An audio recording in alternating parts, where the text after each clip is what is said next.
She was mauled by a chimpanzee, disfigured for life, part of her face literally ripped off. But should she be allowed to sue the state for $150 million? And that question was the focus of a state hearing today. Charlotte Nash wants to sue the state, saying it should have seized the chimp. The state says it is immune and cannot be sued. News 8's chief Capitol correspondent Mark Davis is covering the latest developments in this case. The maimed, handless, and blind victim of the Chimp Attack came to the Capitol complex, led by her brother Stephen.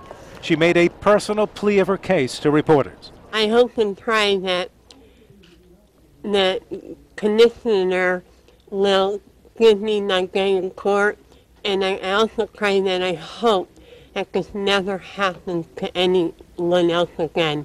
Her lawyer making the case before the state claims commissioner J. Paul Vance Jr. that she should be allowed to sue for $150 million because the state knew in advance the chimp posed a grave danger. They were negligent. They were wrong morally. They were wrong legally. They turned a deaf ear on a foreseeable risk. The result was devastating to Charlotte. The smoking gun being a memo from a Department of Environmental Protection official just a little over 3 months before the tragedy, when a DEP biologist said of removing the chimp, quote, "I would like to express the urgency of addressing this issue. It is an accident waiting to happen." The legislature never intended that every state statute granting a state official the authority to regulate or enforce provisions for the safety of the public would subject the state to tort liability.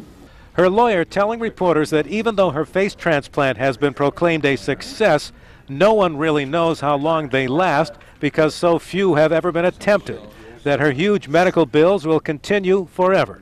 There are tremendous, significant bills, and it's a situation of really quality of life. How are the bills being covered now? They're just accruing. After the hearing, Nash, admitting she found the day very tiring, told me about her current prognosis. I'm exercising, I gained some weight, and I'm hoping, that in the future that I still could be, on the list to get hands.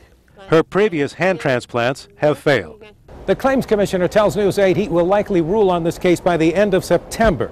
If he allows the case to go forward, we'll have a full court-like hearing here.